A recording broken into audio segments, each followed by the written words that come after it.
हाँ आरती, क्या हाल चाल है। बढ़िया एकदम। राधे राधे, जय श्री कृष्णा। देखिए, आज अपन के एक कविता लगाई हुई है इसमें, पथिक। तो अपन पथिक को पढ़ने वाले हैं। शानदार तरीके की कविता है और ये शिवमंगल सिंह सुमन की है। अपन पथिक पढ़ेंगे आज।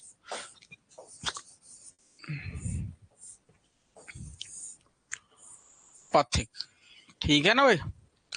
तो सबसे पहले तो अपन की वही बात है, अपन कवि परिचय पढ़ते हैं रोज।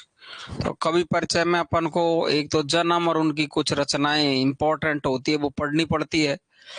तो आप देख रहे हो यहाँ पर सीधा सीधा सा शिवमंगल सिंह सुमन है और प्रगतिवादी कवि है। एक तो अपन को ये याद रखना है कि ये प्रगतिवादी कवि है। प्रगतिवादी कवि है। प्रगतिवादी कवि है शिवमंगल सिंह सुमन।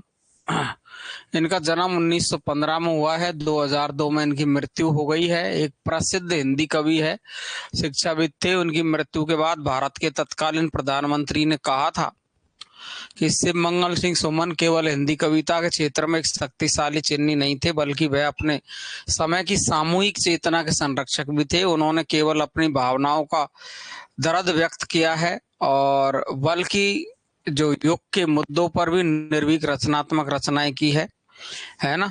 तो इनकी जीवनी की भी टिप्पणी लिखी गई है शिवमंगल सिंह सुमन की, है ना, 1915 में। और इनका जो जन्म हुआ है वो आपको देख सकते हैं आप, पूरा दे रखा है यहाँ पर। तो खास खास बातें याद रखनी है, सभी चीज याद नहीं रखनी। एक तो जन्म याद रखना, 15 अगस्त 1900 पे आपको 15 को उन्नाव जिला है आपका यूपी में, और यहाँ के झगरपुर गांव में हुआ है इनका जन्म। ये झगरपुर, ये याद रखना बस, इतना सा। जगरपुर उन्नाव जिला उत्तर प्रदेश में हुआ है और रीवा ग्वालियर आदि स्थानों पर रह करके, ग्वालियर आपको पता है एमपी में है। जसुए वाली क्लास देख रही थी, चलो। ग्वालियर आदि स्थानों में रहकर आरंभिक शिक्षा प्राप्त किए। एक अग्रणी हिंदी लेखक है और भी थे। इन्होंने एक एमए और पीएचडी अर्जित किया है बनारस हिंदू विश्वविद्यालय से हिंदी में। 1950 में डी.लिट के साथ सम्मानित है। कोई खास नहीं है, आपको कुछ भी नहीं पढ़ना है, जो अंडरलाइन कर रहा हूं बस वो पढ़ना है। सुमन ने 68-78 के दौरान विक्रम विश्वविद्यालय उज्जैन से ये किया है वो किया है। ये कुछ नहीं पढ़ना है, न इनमें से कोई सवाल आएगा, ये ध्यान रखना है, ठीक है। दिल का दौरा पड़ने से 2002 में इनका निधन हो गया है, ये नॉर्मल याद रखना बस। बाकी का इनकी रचना है वो संपादित है, हिलोल है, जीवन के गान है, युग के मोल है, प्रलय सृजन है, विश्वास बढ़ता ही गया है, विंध्याचल हिमालय है, मिट्टी की बारात है। इनकी एक ही रचना अब तक में सबसे ज्यादा पूछी जाती है, वो है मिट्टी की बारात। इसकी डेट भी याद रखनी और मिट्टी की बारात भी याद रखनी। और आप देखेंगे हिंदी का दूसरा हिंदी का दूसरा शोक गीत कहते हैं इसको, शोक गीत। बस ये सवाल पूछता है, 1972 में लिखा और हिंदी का दूसरा शोक गीत है। प्रथम शोक गीत कौन सा है पता होगा आपको? प्रथम शोक गीत कौन सा है क्या पता? है क्या किसी को पता? हो तो लिख दो, देखो जल्दी से लिखो फटाफट से। हिंदी का प्रथम शोक गीत कौन है? हम्म, पहले लिखो, पहले मैं बोल रहा हूँ जो लिखो आप। बिल्कुल, 1974 में साहित्य अकादमी मिला है इनको।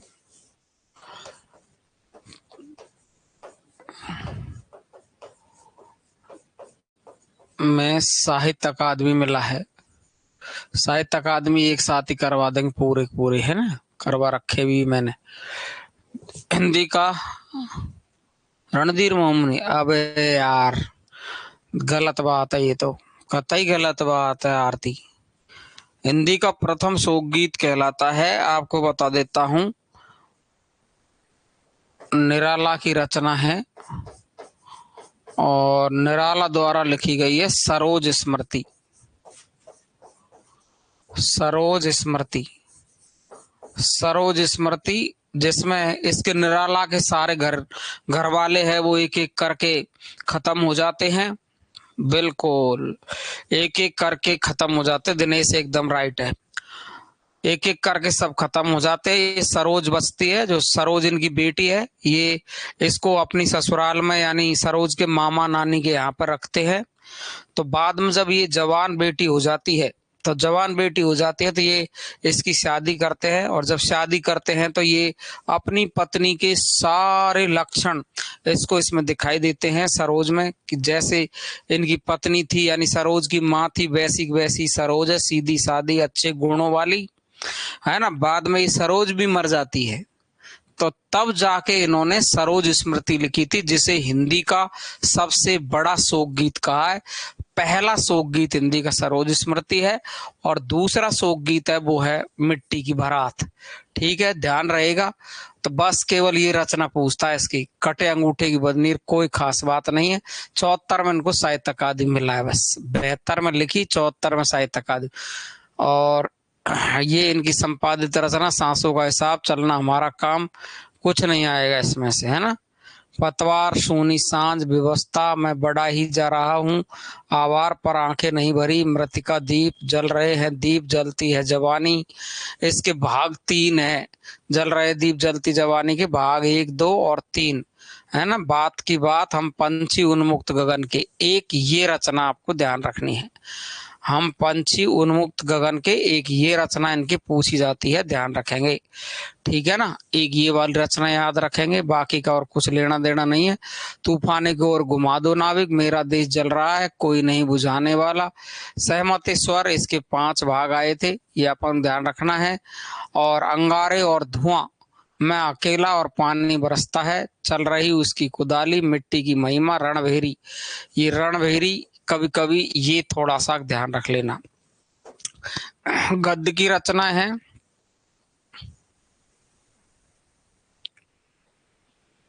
गद्य की रचना है महादेवी की काव्य साधना, गीतिका उद्यम विकास, नाटक संपादित, इसमें प्रकृति पुरुष कालिदास, बस ये संपादित है। और ये नॉर्मल सम्मान है, इनको पद्मश्री मिला 74 में साहित्य अकादमी मिला, ध्यान रखेंगे। 99 में पद्म भूषण मिला है, इनको देव पुरस्कार मिला है। और ये देखिए आप, सोवियत लैंड नेहरू पुरस्कार मिला है इनको। और साहित्य अकादमी पुरस्कार जो मैं आपको पहले ही बता चुका हूँ, ये वेरी मोस्ट है आपका 1974 मिट्टी की बारात के लिए। ठीक है ना। और भारत भारती मिला, डीलिट उपाधि से प्राप्त है। ये सब चीज नॉर्मल है, अपन को ये वाला याद रखना बस। ठीक है भाई, ये याद रखना है, ये इसका नॉर्मल सब परिचय याद रखना है। और बाकी का मैंने प्रगतिवाद में इसको बहुत अच्छे तरीके से पढ़ा रखा है, वो ध्यान रखेंगे। तो अपन को पढ़नी है इनकी रचना पथिक से। ये पथिक से है, आपको पता है इसका मतलब क्या है। तो यहाँ पथिक के माध्यम से क्या बताया गया है, एक पथिक से कहा है कि तू अपना रास्ता मत भूलना, पथिक है ना। और जो अपना रास्ता भूल जाते हैं वो कभी अपनी मंजिल को नहीं प्राप्त कर सकते हैं, वही बात आपकी की गई है। दुखांत नाटक है, रोशनी खांडे, वेरी गुड। अरे रोशनी तो रोशनी है, रोशनी। पथिक से ये कविता है आपकी, और ये पथिक से कविता है वो अपन पढ़ने वाले हैं। वो क्या पढ़ेंगे अपन, ये देखो यहाँ पर साफ लिखा है, पथ भूल न जाना पथिक, कहीं पथ में कांटे तो होंगे ही, दूर बादल सरिता सर होंगे, सुंदर गिरी वन बापी होंगे, सुंदर सुंदर निर्जर होंगे, सुंदरता की मृग तृष्णा में, पथ भूल न जाना पथिक कहीं। पहले मैं इसके आपको अर्थ बता देता हूँ नॉर्मल से, जो आपको बहुत सरल समझ में जाएगा। पथ का मतलब हम सब जानते हैं मार्ग या रास्ता होता है, पथिक का मतलब राहगीर, रास्ते में चलने वाला होता है। कांटे यानी कंटक रूपी बाधा है। दूरवा दल का मतलब आप जानते हैं दूब, दूब जो घास आती है वो दूब के बारे में बात की गई है। सरिता नदी है, सर यानी तालाब है, गिरी का मतलब पर्वत है, सब जानते हैं हम। वन का मतलब जंगल है, बापी का मतलब बावड़ी है, छोटे छोटे छोटे, पानी की बावड़ियां भरी हुई है, ये वापी है। निर्झर का मतलब झरने है। मृग तृष्णा का मतलब है एक प्रकार का भ्रम। जैसे एक रेगिस्तान में एक जो वो होता है हिरण, वो उसको ऐसे पानी दिखाई देता है। जैसे आप धूप में निकलो, आप धूप में निकलोगे ना, तो आपको धूप में क्या होगा कि मिट्टी में वो लहर सी दिखाई देगी, वो लहर सी दिखाई देगी, तो वो हिरण भागता ही चला जाता है कि पानी दिखाई नहीं दे रहा, पानी दिखाई नहीं दे रहा। आगे जाता है, फिर वो लहर मिट जाती है, फिर आगे देखता है, फिर और लहर दिखती है। तो वो मृग तृष्णा का मतलब वो भागता ही चला जाता है, भागता ही चला जाता है, पानी का भ्रम रहता है उसको, तो उसको मिलता कुछ भी नहीं है। ऐसे ही हम संसार में भागते चले जाते हैं, ये करो वो करो, गाड़ी लाओ, बंगला और ये वो और दुनिया भर का टंटा करते हैं, और एक दिन हम संसार छोड़कर चले जाते हैं, कुछ नहीं मिलता है। तो रेगिस्तान में रेत पर सूर्य की किरणें पड़ने पर जो जल का भ्रम होता है, उसको कहते हैं मृग तृष्णा। एक बार मैं आपको अर्थ बताऊंगा इसका, उसके बाद देखना आपको कितना जल्दी समझ में आ जाएगा। प्रस्तुत पद्यांश हमारी पाठ्य पुस्तक भाषा भारती के पाठ पथिक से लिया गया है, और इसके रचयिता है आपके शिव मंगल सिंह सुमन, है ना भाई। ये इसके रचयिता है शिव मंगल सिंह सुमन। एक कॉमन स्पोर्ट्स भारत भारती से लिया गया है, और ये पथिक इनकी रचना है। और शिव मंगल सिंह सुमन की बात अपन करेंगे यहाँ पर। शिव मंगल सिंह सुमन, ये प्रसंग क्या दिया है, कवि बता देना चाहता है कि अपने लक्ष्य को प्राप्त करने के मार्ग में, देखना आपको क्या कहना चाहता है। पथिक के माध्यम से अपने लक्ष्य को प्राप्त करने के मार्ग में अनेक बाधाएं आती है। देखो, अपन को बाधा तो आ ही रही है, अपन तैयारी कर रहे हैं तो अपन को दुनिया भर की बाधाएं आ रही है।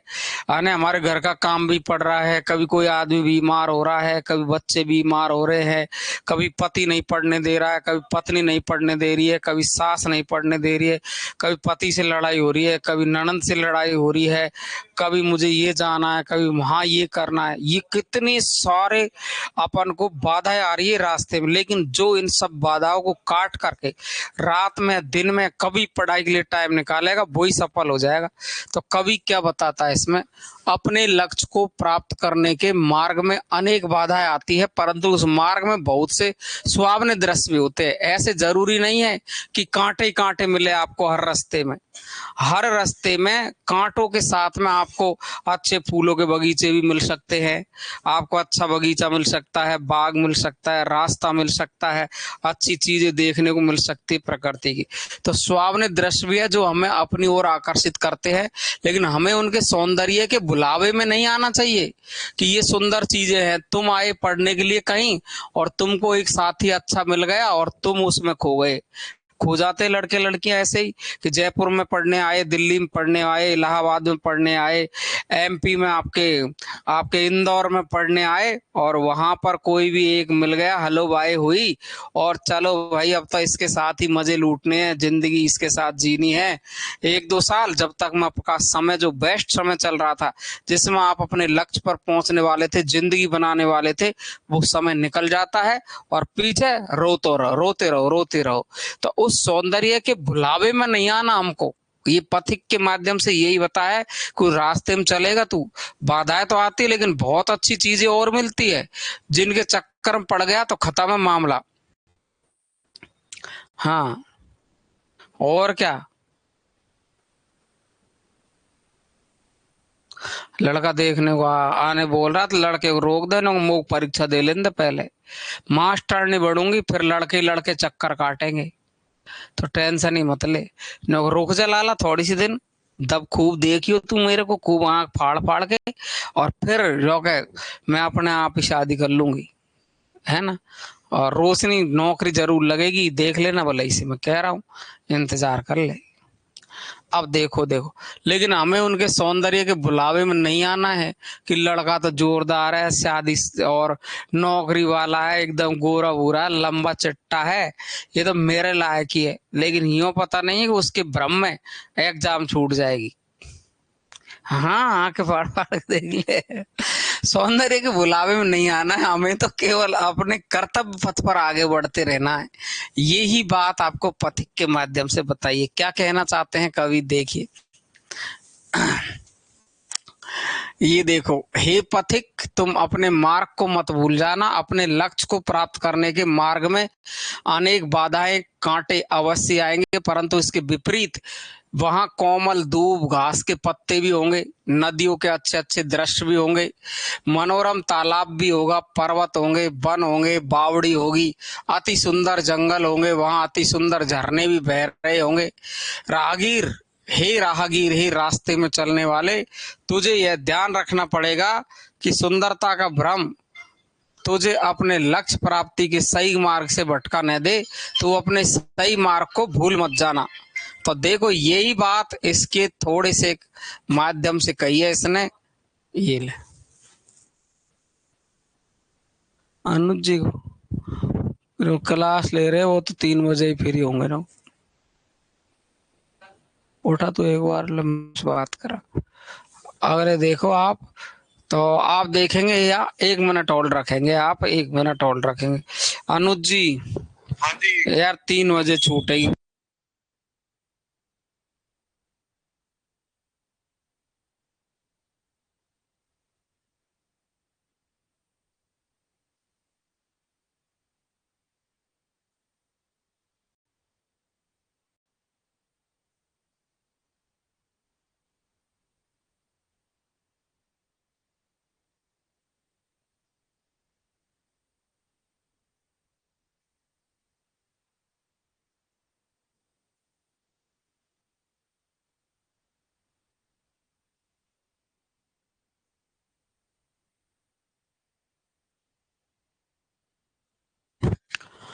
अब देखो ध्यान से, इसको क्या कहा है।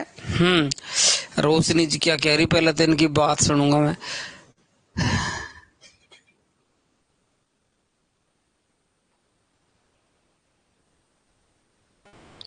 दिखता है तो हाँ कर दे, यस कर दे, फिर तैयारी कर। भाई अच्छा लड़का है तो तैयारी तैयारी भी मत छोड़, कहीं तो अच्छे लड़के के चक्कर में हाँ हूँ, हेलो बोलो ना, मेरा मन नहीं कर रहा है पढ़ने को, क्या करूं मैं, तो बस फिर करती रहना ऐसे ही। उसको यस कर दे कि हाँ भाई ठीक है, कर लेंगे तेरे से शादी, लेकिन अभी तैयारी कर रही हूँ मैं।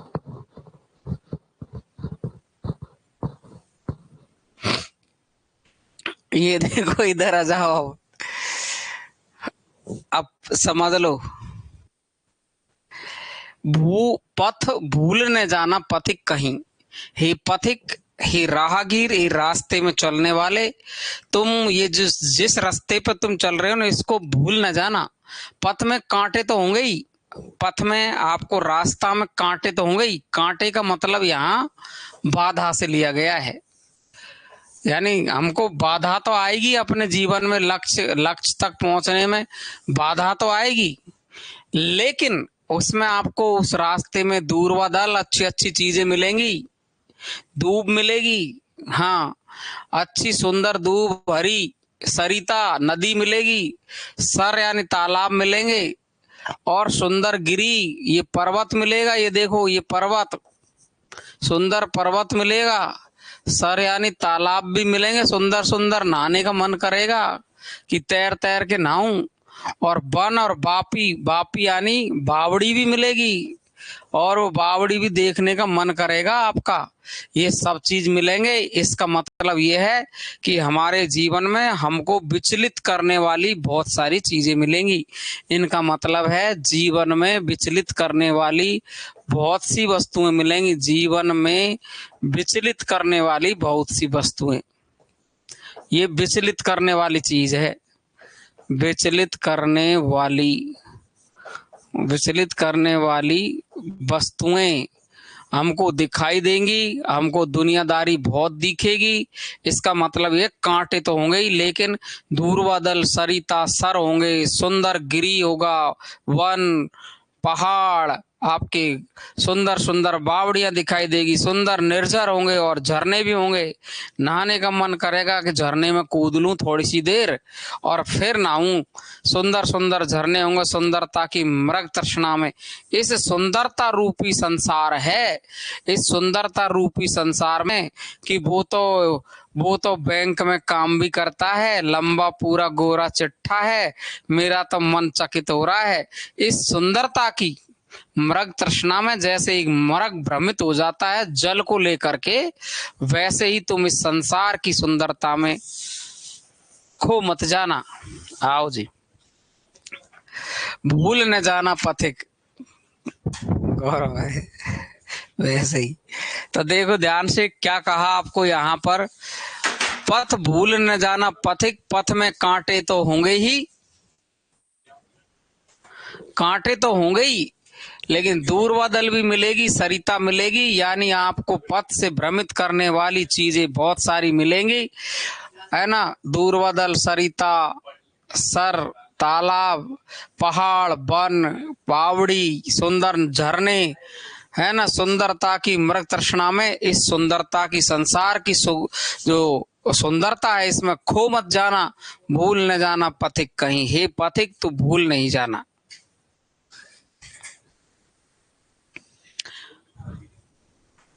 क्लियर हो गई है? ध्यान रखेंगे। आपको सवाल पूछा जा सकता है कि कांटा किसके लिए आया है, तो जीवन में आने वाली बाधाओं के लिए। और दूर बादल, सरिता, तालाब, पहाड़, वन, बावड़ियां, ये सब किसके लिए आए हैं?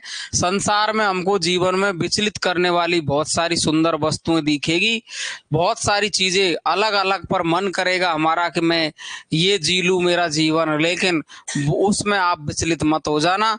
पथिक, हे पथिक तू भूल ना जाना। ये मैंने आपको कंप्लीट इसके शब्दार्थ बता दिए हैं।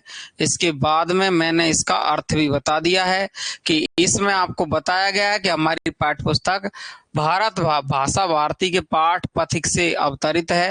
रचयिता शिवमंगल सिंह सुमन है।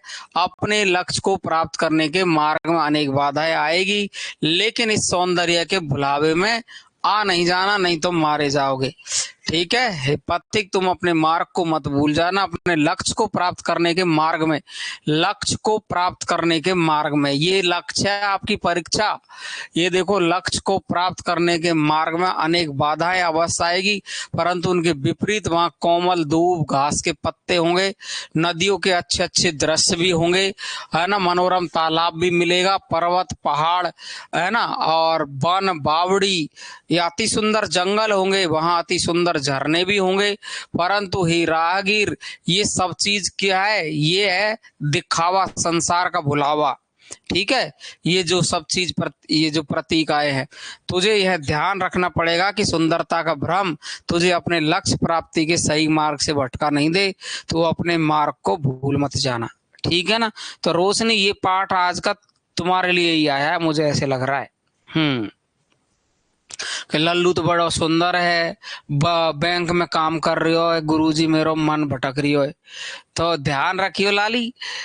हाँ, संबंध संबंध पक्को कर ले और पढ़वे में तैयारी में दिमाग लगा ले। ठीक है। बिल्कुल।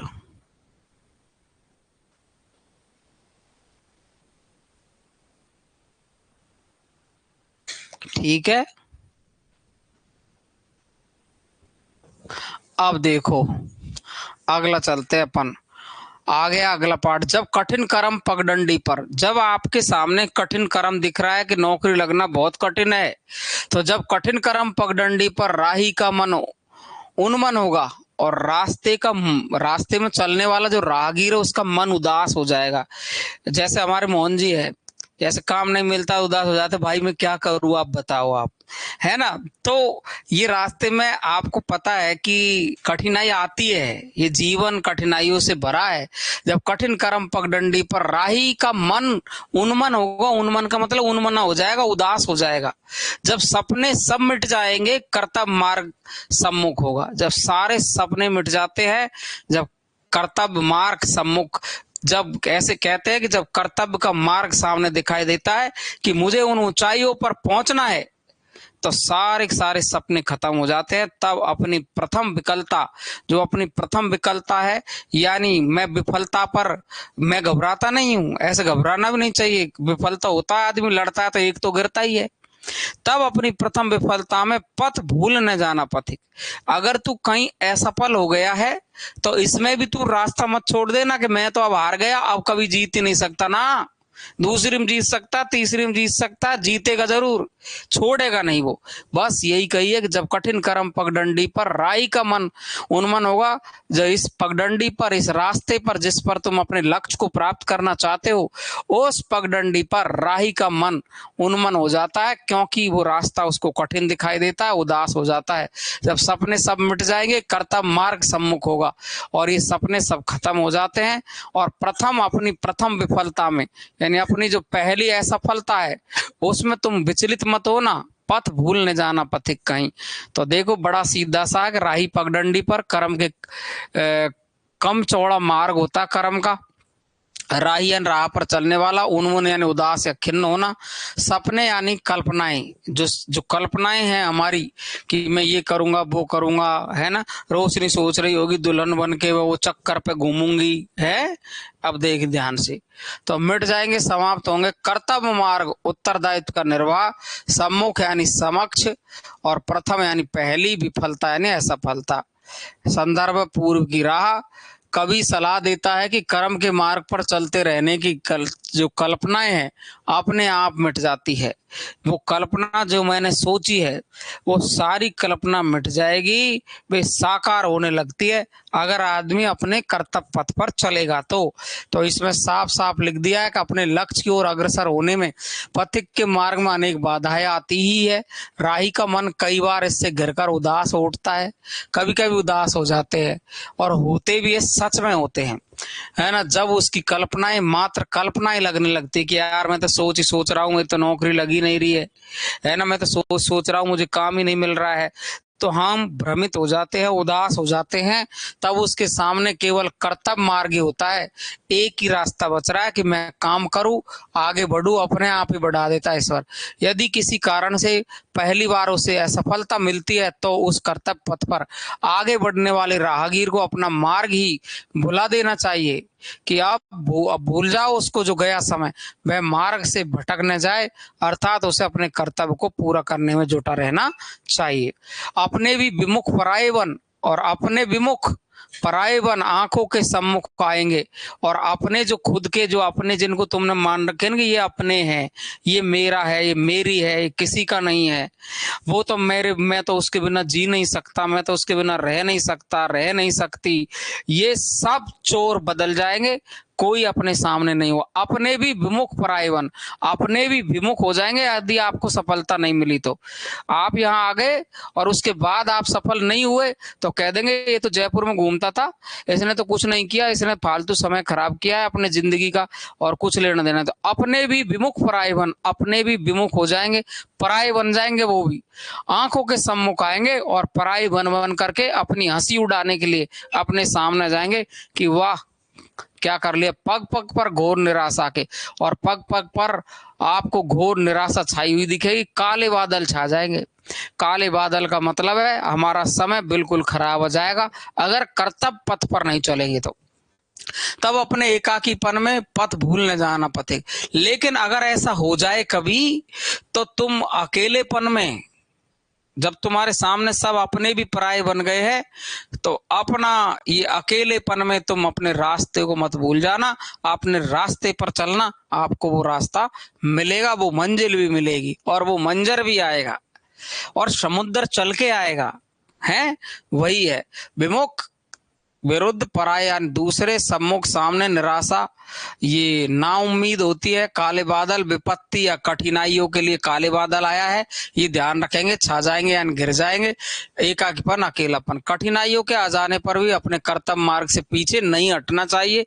ये कवि ने बताया है कि कठिनाइयां आ जाए तो अपने कर्तव्य से दूर नहीं होना चाहिए अपन को, इस तरह की सलाह कवि देता है। कठिनाइयों के काले बादल जब चारों ओर छा जाते हैं तब कदम कदम पर भयंकर आशाहीनता आ जाती है। उस समय अपने सगे संबंधी भी अन्य से पराये बन जाते हैं। सगे संबंधी और जो दूसरे पराये होते हैं उनसे भी ज्यादा पराये हो जाते हैं, वे अपरिचित से हो जाते हैं, वो कोई संबंध नहीं रखते हैं अकेलेपन में भी। हे राहगीर, तुम्हें अपने कर्तव्य मार्ग से नहीं भटकना चाहिए। ये था आपका पथिक। बताओ, अब देंगे घर वाले तो यूं कहेंगे, लाला लाली पढ़ते नहीं हो तो जाओ तुम, तुम्हारा काम करो, हमारा कोई मतलब नहीं। जो पढ़ेगा नहीं, नौकरी नहीं लगेगा, तो हम भी कह देंगे कि भाई दूर हटो, कोई मतलब नहीं, तुम में कोई योग्यता है ही नहीं है, तो क्या मतलब फिर जिंदगी का। ये तुम्हारा पाठ था, पथिक। बड़ा सरल सा पाठ था भाई, है ना। अगला देखिए, रणभेरी सुन विदा विदा जब सैनिक पुलक रहे होंगे। ये देखो आप, यहाँ रणभेरी यानी युद्ध की जो रणभेरी चल रही है, पू पू पू पू पू पू बज रही है, युद्ध चालू होने वाला है, सुन विदा विदा, उसकी आवाज को जब सुन सुन करके सैनिक पुलक रहे होंगे, यानी तैयार हो रहे होंगे, अब लड़ेंगे, तोड़ेंगे, मारेंगे, फाड़ेंगे। अभी 2 बजे ले लेंगे, क्यों अपन ने 1 बजे से लगाई हो, और लेट ले लेंगे तो क्या करें। रणभेरी सुन सुन विदा विदा जब सैनिक पुलक रहे होंगे, हाथों में कुमकुम थाल लिए, और जो वो उसकी तैयारी के लिए हाथों में, युद्ध जब तैयार होता है, यानी युद्ध में जाने को जब तैयार होते हैं, तो कुमकुम की थाली लेके उनको उनको क्या करना होता है, तिलक करके कि जाओ लड़ो यन में, रण में। तो उसकी तैयारी हो रही है, जल कण कुछ ढुलक रहे होंगे, और जब वो अपनी जो प्रिया है उसके बारे में कुछ यादें बताई है कि अपनी प्रिया है, जब युद्ध में तुम जाते हो तो वो तैयार करके भेजती कि जाओ ये सजो और कुछ युद्ध में दिखा के आना, और वो कुछ मन ही मन में रो रही होती है, आंसू आ रहे होते हैं कि मेरा पति जा रहा है युद्ध में, अब पता नहीं क्या होगा क्या नहीं होगा। तो वही कह रही है यहाँ पर, रणभेरी सुन सुन विदा विदा, और रणभेरी सुन करके वो विदा कर रही है जब सैनिक पुलक रहे होंगे, और सैनिक तो लड़ने को तैयार, और हाथों में कुमकुम थाल लिए। ये कौन है कुमकुम को थाल लेने वाली, ये उसकी प्रिया है, उसकी पत्नी है। जल कण कुछ ढुलक रहे होंगे, उसकी आंखों में जलों के कण आ रहे होंगे कर्तव्य प्रेम की उलझन में। लेकिन एक सैनिक कर्तव्य प्रेम की उलझन में पथ भूल न जाना पथिक है। इस ये प्रेम की जो उलझन है आपकी, मैं इसी को बता रहा था कि ये प्रेम ऐसी दुनिया की निकृष्ट कोटि की चीज है, ये घृणित चीज है, इसकी उलझन में उलझ न जाना हे पथिक। विचलित तो मुझे भी करती दुनिया है, लेकिन बहुत बचा बचा फिरता हूं, ध्यान रखेंगे। इसकी उलझन में, इसकी उलझन में कोई फंस गया तो जीवन खत्म है। कर्तव्य प्रेम की, ये प्रेम की उलझन में उलझ न जाना, कर्तव्य पर ध्यान देना, पथ भूल न जाना पथिक कहीं। तो इस रास्ते को नहीं भूल जाना, यानी अपने कर्तव्य का पालन करें। ठीक है, तो आप देखिए बड़ा सरल शाख इसका अर्थ है। ये रणभेरी युद्ध शुरू करने की ध्वनि पुलक रहे होंगे। पुलकने का मतलब होता है प्रसन्न या पुलकायमान होना, जलकण आंसू की बूंद है। और ये पहले की तरह ही अपनी याद दिला रहा है कवि, कर्तव्य निर्वाह किया जाए, प्रेम का निर्वाह, इस उलझी हुई पहेली के सुलझाव के लिए अपने कर्तव्य के मार्ग को मत भूल जाना। ऐसी सलाह देकर कवि राहगीर को अपने कर्तव्य पथ पर आगे ही आगे बढ़ते रहने का सदुपदेश देते हैं। व्याख्या है, युद्ध प्रारंभ होने की ध्वनि सुनते सुनते सैनिक रोमांचित हो रहे हैं, वे युद्ध क्षेत्र के लिए विदा होने की तैयारी कर रहे हैं। युद्ध कर्तव्य पथ पर बढ़ने के लिए को जाते समय वह प्रियतमा, ये आ गई प्रियतमा अपनी, आपड़ी गायकी है। प्रियतमा कुमकुम से सजा हुआ थाल अपने हाथों में लिए हुए है, अपने नेत्रों से प्रेमाश्रु बहाती हुई दिखाई दे रही है। उन प्रेमाश्रुओं को देखकर, तुम उनको देखकर कि मेरी लाली ऐसे रो रही है, क्या करूं मैं तो नहीं जाऊंगा, हाँ हाँ मैं तो युद्ध नहीं लड़ूंगा, क्या करूंगा वहां पर, ये बेचारी कहाँ जाएगी, रोएगी, तो मर जा फिर। तो प्रेमाश्रु बहाती हुई हो सकती, उन प्रेमाश्रु को देखकर समक्ष ही कर्तव्य पूरा करने की घड़ी सामने होने पर भी पैदा हुई उलझन में, हे राहगीर, हे रास्ते चलने वाले, अपने कर्तव्य मार्ग से उधर उधर भटक नहीं जाना। यानी हाँ, कर्तव्य मार्ग पर चलना है। क्लियर है, ये बिल्कुल आपके एक सरल सी कविता थी। कुछ मस्तक कम पढ़ते होंगे, यानी युद्ध करते हैं तब कुछ मस्तक कम पढ़ते होंगे, इसका मतलब कुछ सैनिक कम पड़ जाते हैं, तो क्या होगा, कुछ मस्तक का मतलब है कुछ सैनिक कम पड़ जाना। कुछ सैनिक कम पड़ जाना, कम पड़ जाना, कुछ सैनिक कम पड़ जाना। कुछ मस्तक कम पड़ते होंगे जब महाकाल की माला में जब तुम युद्ध लड़ने जाते हो तो हो सकता है कुछ सैनिक कम पड़ जाए। माँ मांग रही होगी आहुति, लेकिन ये माँ कौन है? धरती माँ। ये है माँ, ये है धरती माँ, ये है धरती माँ। तो माँ मांग रही होगी आहुति जब स्वतंत्रता की ज्वाला में, और माँ आहुति मांग रही है हमारी कि ये देश आजाद होने वाला है। तो इस ज्वाला में माँ आहुति मांगेगी। पल भर भी पड़ असमंजस में पथ भूल न जाना। उस टाइम पे तुम असमंजस में मत पड़ जाना कि मेरी प्रियतमा का क्या होगा। आहुति देना, कर्तव्य करना, अपना कर्तव्य पथ पर चलना, भूल न जाना पथिक, हे पथिक रास्ते को भूल न जाना। बड़ा सरल सी कविता है, मजेदार कविता। मस्तक माथा आहुति यज्ञ में डाली जाने वाली हवन सामग्री होती है।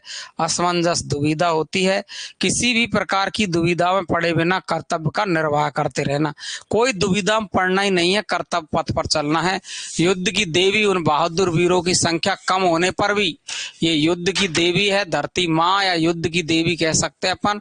बहादुर वीरों की संख्या कम होने पर अन्य युद्ध वीरों के आने की प्रतीक्षा कर रही है कि और युद्ध वीर आएंगे अभी, क्योंकि महाकाल की माला में आजादी की खातिर अपने मस्तक को काट कर चढ़ाने वाले युद्ध वीरों की संख्या कुछ कम पड़ सकती है। वह युद्ध की देवी नौजवान युवकों की आहुति आजादी को प्राप्त करने की प्रज्वलित आग में देने के लिए सभी से मांग कर रही होंगी। कर्तव्य पथ पर आगे बढ़ने के लिए किसी भी असमंजस में नहीं पड़े। उन्हें तो अपने कर्तव्य मार्ग का ही ध्यान होना चाहिए। कर्तव्य मार्ग से हट जाने की भूल नहीं होनी, कतई समर्पित करना है, तभी जाके सिलेक्शन हुआ, तभी जाके सिलेक्शन हुआ। लाला लाली, ये आपका पाठ था जी कंप्लीट। आपका कौन सा पथिक?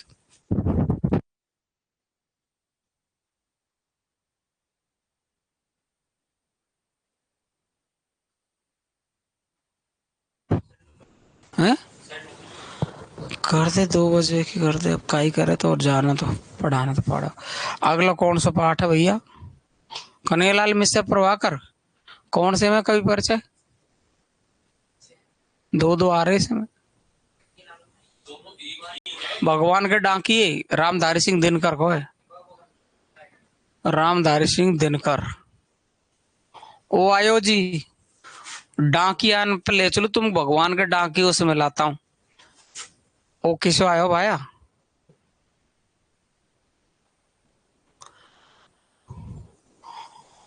रामधारी सिंह दिनकर दूसरा पाठ है आपका, साफ दिख रहा है वैसे तो।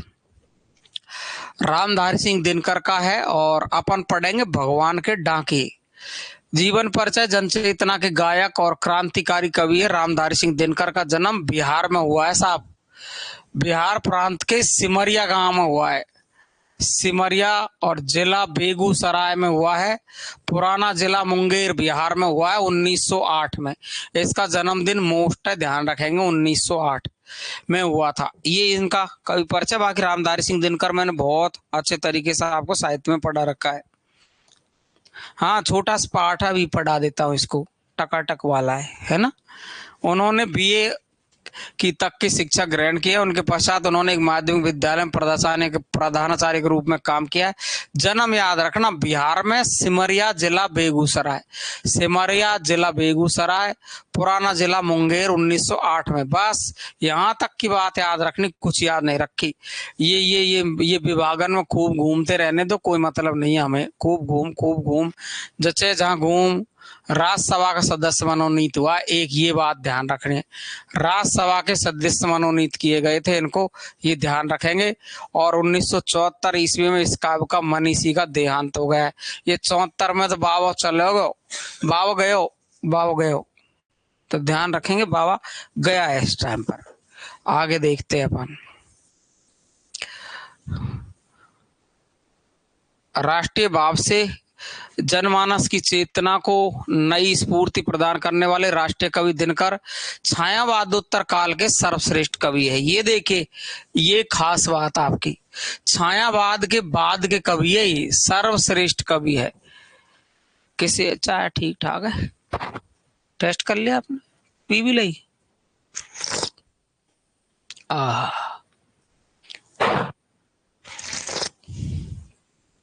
कहाँ से लाया लाया, कहाँ से लाया चाय?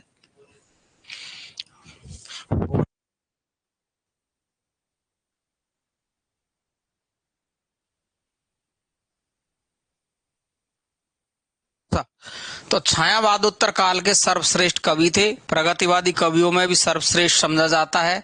और देखिए ये प्रगतिवादी कवि भी है। कौन सा कवि है? दिनकर की काव्यात्मक प्रतिभा ने उन्हें अपार लोकप्रियता प्रदान की। उन्होंने सौंदर्य, प्रेम, राष्ट्र प्रेम, लोक कल्याण अनेक विषयों पर काव्य रचना की है, किंतु उनकी राष्ट्रीय भाव पर आधारित कविताओं ने जनमानस को सर्वाधिक प्रभावित किया है। दिनकर को क्रांतिकारी कवि के रूप में भी प्रतिष्ठा मिली है। ये भी मोस्ट है भाई, क्रांतिकारी कवि रहे हैं। ये कौन रहे हैं? क्रांतिकारी कवि रहे हैं। नॉर्मल सा जीवन परिचय इनका। और भाई साहब ये देखो, इनकी एक रचना बहुत खतरनाक रही है, कुरुक्षेत्र। आपको ध्यान हो, रश्मि रथी और कुरुक्षेत्र। ए भाई साहब, महाभारत का क्या वर्णन किया है कि मजा आ जाए पढ़ने में। तो रश्मि रथी और कुरुक्षेत्र जैसी रचनाओं में अपनी जिस प्रतिभा का परिचय दिया है वह सदैव अविस्मरणीय है। आगे चलवा दू जी, चलवा दो। कृतियां देखिए इनकी। दिनकर जी की मूलतः सामाजिक चेतना के कवि थे। उनके व्यक्तित्व की छाप उनके प्रत्येक रचना में दृष्टिगोचर होती है। उनकी प्रत्येक काव्य रचनाओं का संक्षिप्त परिचय देख सकते हैं। उनकी रचना है देखो, रेणुका। इस कृति में अतीत के गौरव के प्रति कवि का आदर भाव तथा वर्तमान की नीरसता से दुखी मन की वेदना पर मस्त ही मस्त है। इसकी राष्ट्रीयता की भावना की बात करते हैं ये। यानी देखो आप, अतीत का गौरव यानी पिछले समय का गौरव के प्रति कवि का आदर भाव, वर्तमान की नीरसता से दुखी। वर्तमान में हम नीरस तो हो रहे हैं, क्या करें इस संसार में, हमें गाड़ी चाहिए, बंगला चाहिए, ये चाहिए, वो चाहिए, डबल बेड चाहिए, फलाना चाहिए, ये चाहिए, ढकाना चाहिए। और तब अंत होता है ना आदमी का, तब उसको लगता है कि मुझे कुछ नहीं चाहिए, हे प्रभु मेरी रक्षा कर ले, बस यही चाहता है लास्ट, फिर कुछ नहीं चाहिए उसको, खत्म हो जाती। तो वर्तमान की नीरसता से दुखी मन की वेदना का परिचय किसमें दिया? रेणुका में।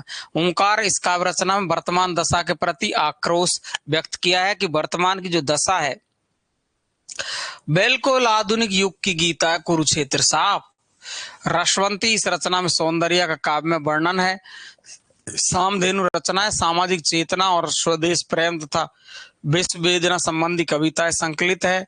ये कुरुक्षेत्र आ गया तुम्हारा। हो खतरनाक भाई साहब, खतरनाक कुरुक्षेत्र। इसमें महाभारत के शांति पर्व यो मोस्टल आला, ओ मोस्टल आला, महाभारत के शांति पर्व के कथानक को आधार बनाकर वर्तमान परिस्थितियों का चित्रण है। यानी वर्तमान की परिस्थितियों का चित्रण किया है। कुरुक्षेत्र को तो आधार, कुरुक्षेत्र महाभारत का उसको आधार बनाया केवल, है ना भाई।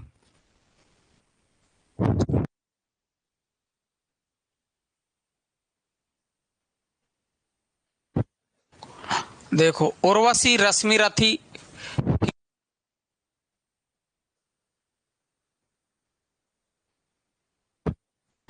उर्वशी रश्मिरथी इन दोनों काव्य कृतियों में विचार तत्व की प्रधानता है। ये दिनकर के प्रसिद्ध प्रबंध काव्य है। दिनकर जी की गद्य रचना में उनका विराट ग्रंथ।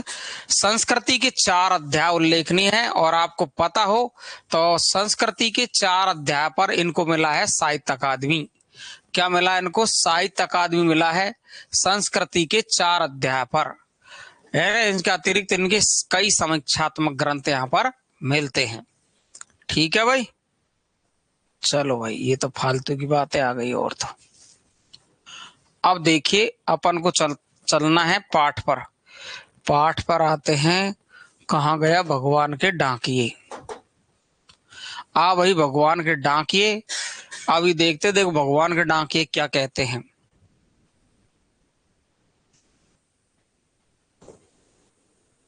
ये आ गया भगवान का डाकिया। और इसमें भगवान का डाकिया किसको बताया है? प्रकृति को बताया है।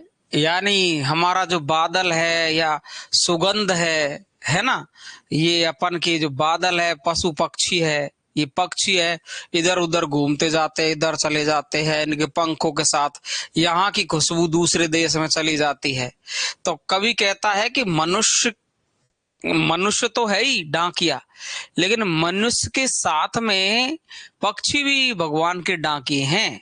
इसी को बताया गया प्रस्तुत कविता में। क्या बताया गया, देखो ध्यान से।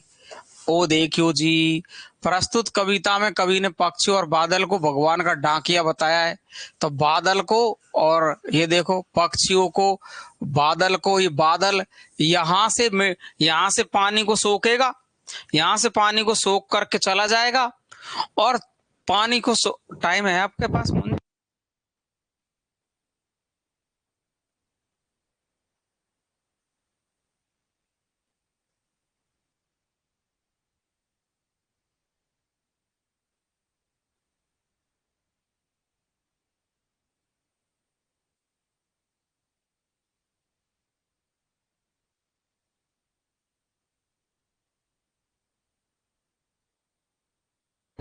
प्रस्तुत कविता में कवि ने पक्षी और बादल को भगवान का डाकिया बताया है, जो मनुष्य को प्रेम, त्याग और सद्भाव का संदेश देता है। ये लाइन इंपॉर्टेंट है, ये बात ध्यान रखना।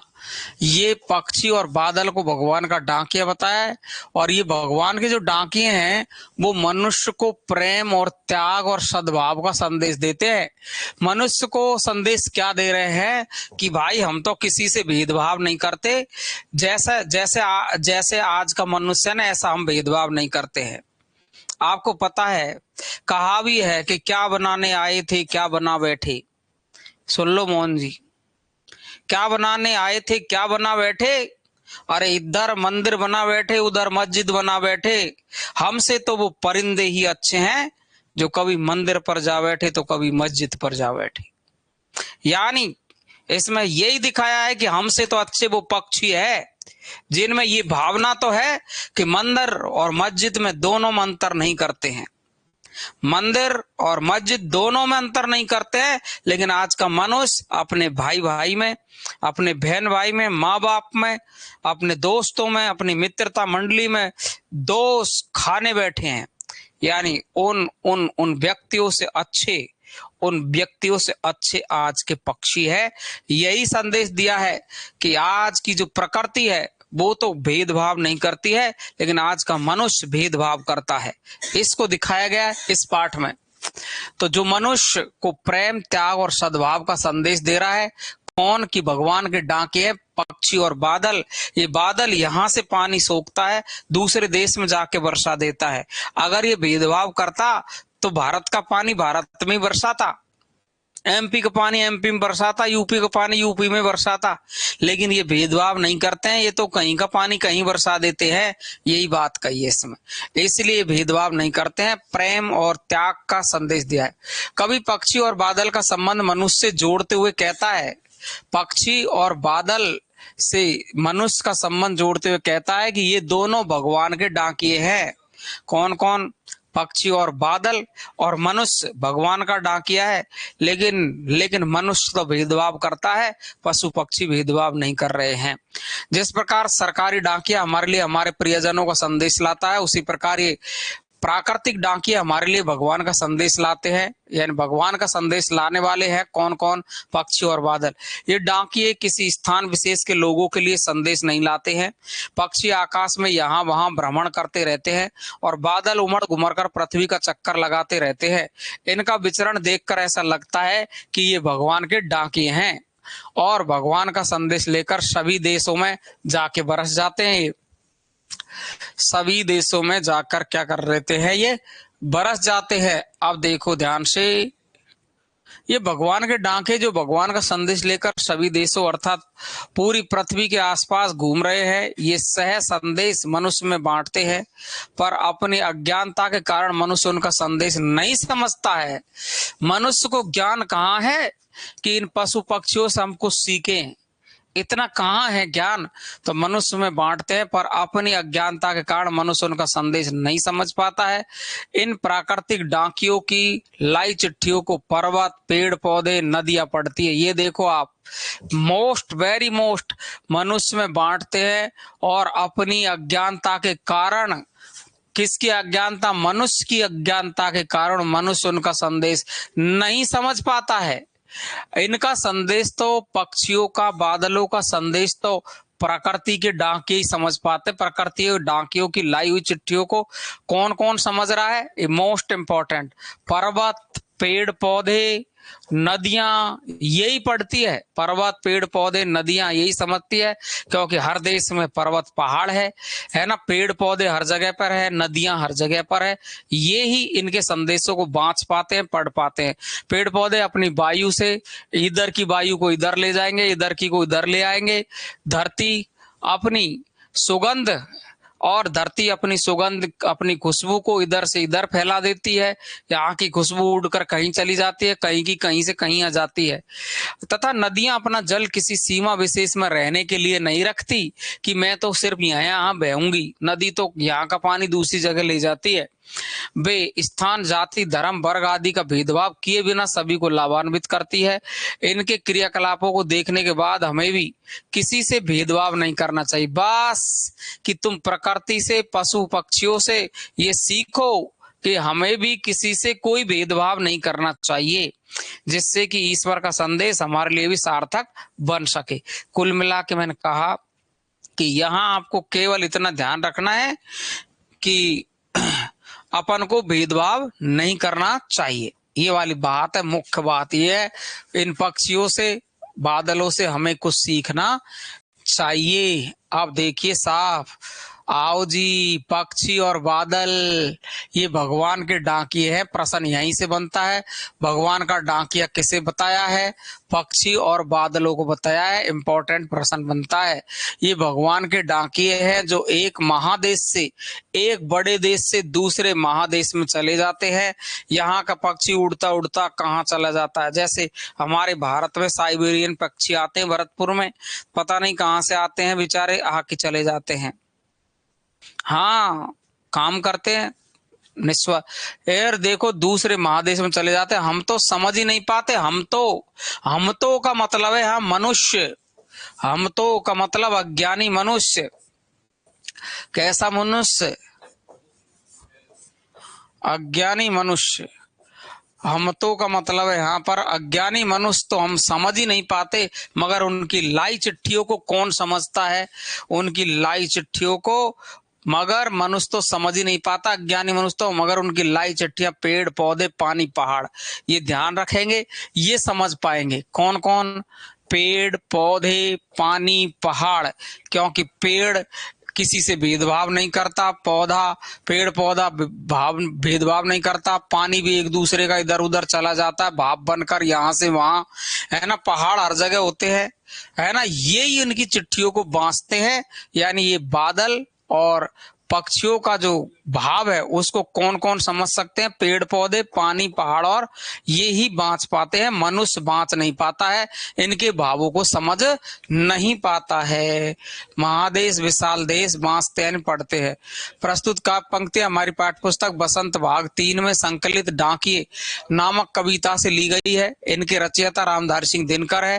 पंक्तियों में पक्षी और बादल को भगवान के डाकियों के रूप में चित्रित किया गया है, जिनकी लाई चिट्ठियां मनुष्य नहीं पढ़ पाता है। तो कौन पढ़ पाता है? ये पेड़ पौधे पहाड़ ही इनकी चिट्ठियों को पढ़ पाते हैं। ये ध्यान रखेंगे, प्रश्न है, इंपॉर्टेंट है, लिख लो अभी कि इनकी चिट्ठियों को कौन पढ़ पाता है? पेड़ पौधे पहाड़ ये इनकी चिट्ठियों को पढ़ पाते हैं, अज्ञानी मनुष्य नहीं पढ़ पाता। कवि का कहना है कि पक्षी, क्या कहना कवि का? कवि का कहना है कि पक्षी और बादल प्रकृति के बड़े डाकिये हैं। ये प्रश्न बन गया। पक्षी और बादल प्रकृति के बड़े डाकिये हैं, जो साधारण डाकिये की तरह ही हमारे लिए संदेश लाते हैं। दुख की बात तो यह है कि ज्ञानी कहलाने वाले मनुष्य, ये देखो दुख की बात तो यह है कि ज्ञानी कहलाने वाले मनुष्य उनकी लाई चिट्ठियों को पढ़ ही नहीं पाते हैं। उनकी लाई चिट्ठियां किसी बादल या पक्षियों की लाई चिट्ठियों को मनुष्य नहीं पढ़ पाता है।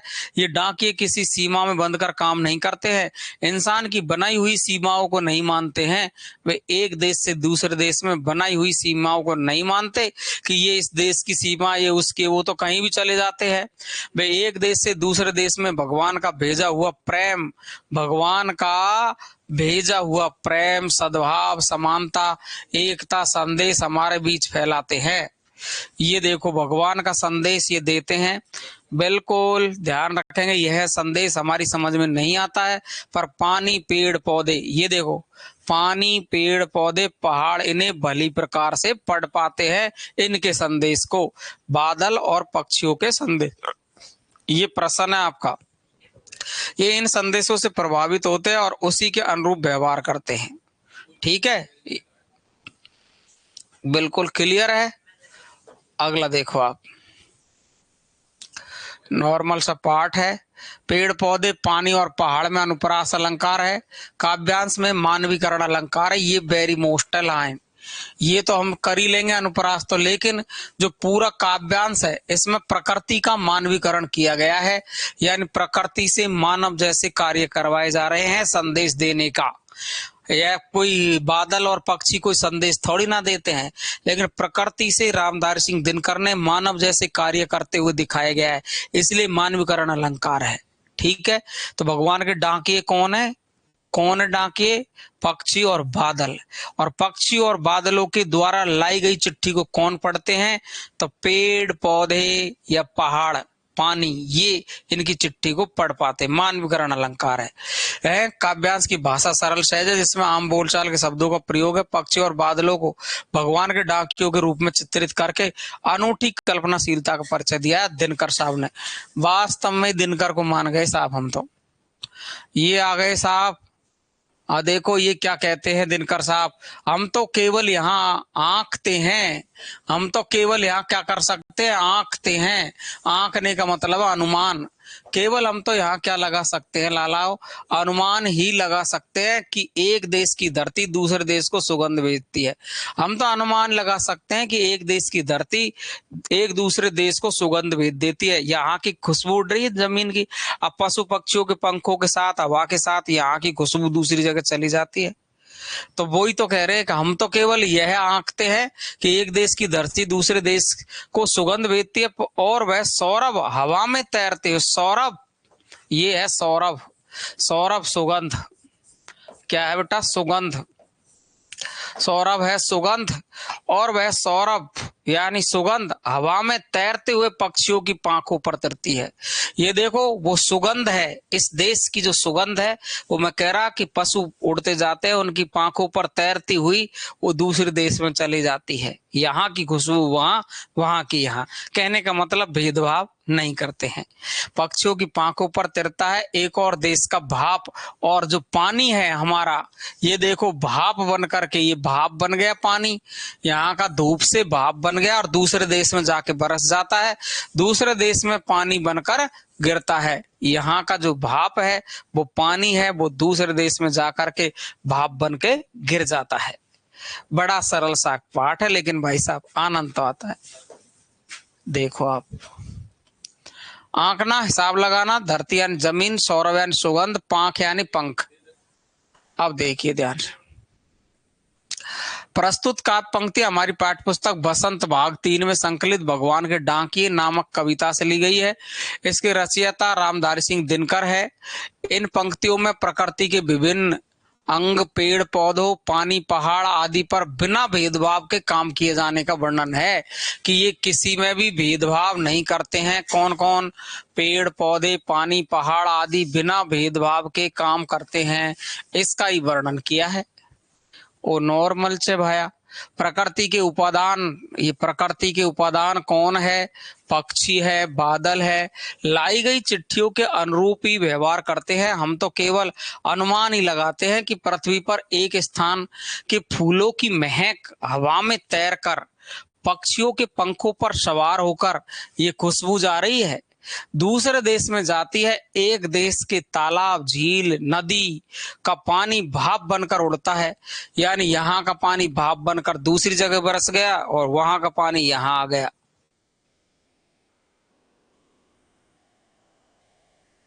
हाँ रोशनी, ये तो बहुत सीधा कर दिया आपको। यो नंबर आएंगे, देखना मजा आ जाएंगे इसमें तो।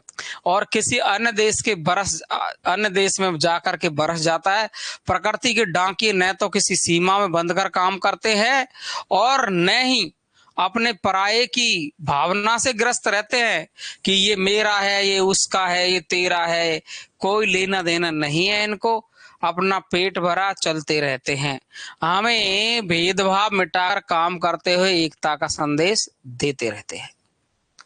बताओ क्या दिक्कत आई तुमको? आई कि कुछ समझ में लाला लालियो? देखो, विशेष प्रकृति द्वारा भेदभाव त्याग कर काम करने का संदेश है। दूसरे देश को जाती है तथा पक्षियों की पांखों पर से अनुप्रास अलंकार है। काव्यास की भाषा सरल सहज बोलचाल के शब्दों से युक्त है और इसमें भी आपका कौन सा है? मानवीकरण अलंकार है। कौन सा अलंकार है? मानवीकरण अलंकार है जी। ये आपकी छोटी सी कविता है। कुल मिला के हमें भेदभाव नहीं रखना चाहिए, सबसे मिलकर हिल मिलकर रहना चाहिए, ये संदेश आपको देती है। ये दोनों पाठ आपके कंप्लीट हुए। मिलते जी अगले पाठ पर। नमस्कार, धन्यवाद सभी। समझ में आ गए कि दोनों पाठ मजेदार पाठ है आज के दोनों ही। प्रश्न आएंगे यहां से देख लेना। आ गया समझ में? क्लियर है? क्लियर?